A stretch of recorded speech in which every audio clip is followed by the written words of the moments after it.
Pada episode sebelumnya, tubuh Sawaki sudah kembali. Serangan manusia tanpa kepala berhasil ditahan dengan kekuatan gravitasi. Dan Sawaki akan bertarung bersama Aira. Apakah mereka berdua tidak terkalahkan? Tapi sebelum itu, kita lihat dulu judul dari chapter 185. So you are the perp. Yang artinya, jadi kamu pelakunya. Sepertinya pelaku sebenarnya akan segera terungkap. Seperti biasa dalam bahasa Indonesia terdapat narasi tambahan yang meminta Sawaki mendentumkan suara nyanyian.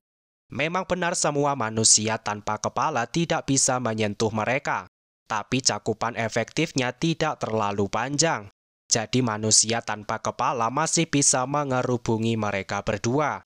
Jadilah Aira harus menghancurkan lawan satu persatu. Sawaki tidak tahu kenapa tidak bisa membuat perisai dengan cakupan yang lebar. Ternyata alasannya karena cara bernyanyi Sawaki belum begitu berkembang. Jadi Sawaki harus meningkatkan keterampilannya sebagai idol. Dengan begitu jarak efektifnya akan semakin lebar. Dan mungkin akan terjadi sesuatu kepada bajunya Sawaki. Sawaki jadi bersemangat untuk meningkatkan kemampuan bernyanyi. Memakai baju seperti itu membuatnya sangat malu. Apapun akan Sawaki lakukan supaya penampilannya bisa berubah. Tapi ada kemungkinan bajunya malah akan semakin vulgar. Sepertinya kita sudah paham apa yang dipikirkan Kawabanga. Tapi jika begitu ada kemungkinan Dandadan akan diberi label 18+. Jadi menurut saya penampilan Sawaki tidak akan semakin brutal. Aira penasaran di mana Kouki sekarang. Sawaki mungkin tahu sesuatu karena mengikutinya sampai ke sini. Tapi pada suatu momen Sawaki kehilangan jejak, yang membuat lokasinya tidak diketahui sampai sekarang. Ternyata Kawabanga berhasil menemukannya di antara kepala yang terbang di atas. Dan kepala Kouki terlihat dilindungi kurcaci. Ternyata Kouki juga menjadi korban manusia tanpa kepala. Padahal sebelumnya dia terlihat bersama Sanjome. Masalahnya tidak banyak orang yang bisa melihat kurcaci, termasuk Sawaki dan Aira. Jadi mereka tidak bisa melihat di mana kepala Kouki berada. Kawabanga diminta ke sana untuk membantu mengembalikan tubuh Kouki. Tapi jika ke sana kekuatan Sawaki tidak bisa digunakan. Sawaki tidak masalah dan Aira akan melindungi dari segala serangan. Kawabanga benar ke atas dan Sawaki menyesal. Karena dirinya sekarang menjadi target dari bola-bola kepala. Sawaki berlari dan meminta Kawabanga segera kembali. Sementara Aira menahan semua manusia tanpa kepala yang mengejar Sawaki. Kuncinya adalah terus berlari. Jika mereka berhenti dalam sekejap akan dikepung dari segala arah. Kawabanga sudah sampai di kepala Kouki dan mengajak kurcaci untuk pergi bersama. Kawabanga tahu cara membuat Kouki kembali normal dan kurcaci percaya. Kurcaci berpegangan pada kepala Kawabanga dan menariknya menuju ring basket. Tujuannya sama, yaitu memasukkan kepala dari bawah. Tapi 6 orang langsung menghalangi jalan mereka. Kurcaci membentuk badan manusia supaya bisa melakukan ankle break. 3 orang terjatuh, tapi di depan mereka sudah menunggu 3 orang berikutnya. Kepala Kawabanga tertangkap dan badan kurcaci juga hancur. Tapi itu adalah bagian dari strategi mereka, yang membuat kepala Kouki lepas dari penjagaan dan langsung menuju ring basket. Kouki melewatinya dan badannya kembali seperti semula.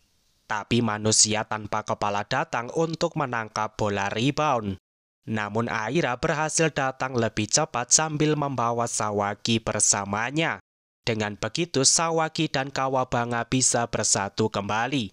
Masalahnya Sawaki tidak terbiasa bergerak dengan kecepatan seperti Aira. Jadilah beberapa lemparan hampir mengenai tubuhnya Sawaki. Sementara Kouki masih ketakutan dan tidak berani membuka mata. Aira meminta semua orang tenang dan tidak panik. Kouki akhirnya membuka mata setelah mendengar suara Aira. Dan Kouki langsung mengatakan siapa guru misterius yang mereka cari. Ternyata pelakunya adalah Pak Guru Murakami.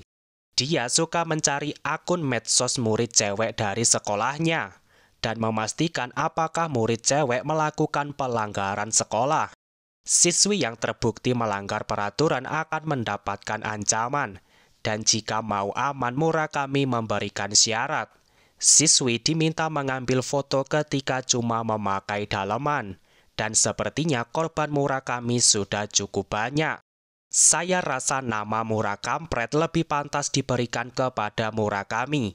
Selama ini kita mengira guru yang menemukan foto Kouki adalah Sanjome. Ternyata prediksi kita semua salah. Tapi saya yakin apa yang terjadi adalah bagian dari rencana Sanjome. Jika tidak, pasti wajah Murakampret akan terlihat sejak awal. Kekuatan manipulasi ingatan Sanjome memang sangat merepotkan. Dan Kouki menduga giveaway pisau Ashura diberikan kepada banyak orang. Jadi akan ada banyak orang yang tiba-tiba punya kekuatan yokai. Untuk sekarang tujuan utama adalah menangkap Murakampret. Aira menduga dia pasti bersembunyi di sekitar gedung olahraga. Tapi rintangan mereka menjadi semakin banyak karena ukuran manusia tanpa kepala menjadi raksasa. Yang artinya kekuatan lemparan kepala akan menjadi semakin mengerikan. Dan satu-satunya counter adalah perisai Sawaki. Tapi cakupan areanya tidak cukup untuk mereka bertiga.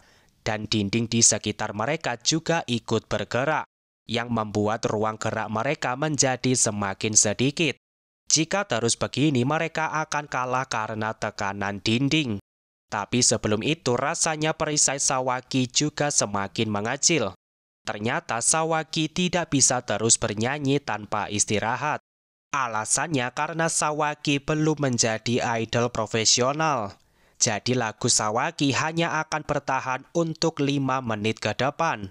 Mungkin semua akan berubah jika Sawaki adalah idol selevel Yoasobi. Lalu apa yang bisa mereka lakukan untuk 5 menit ke depan? Aira tidak mungkin bisa menyerang sambil melindungi mereka berdua. Sebenarnya jumlah kurcaci ada banyak. Tapi mereka bukan lawan yang sebanding dengan manusia raksasa. Lebih baik kurcaci dikirim untuk mencari Murakampret. Dengan jumlah yang banyak seharusnya akan cepat ditemukan. Lagi pula ukuran gedung olahraga juga semakin mengecil. Masalahnya Murakampret tidak ada di sana. Murakampret mengawasi semuanya dari rumah.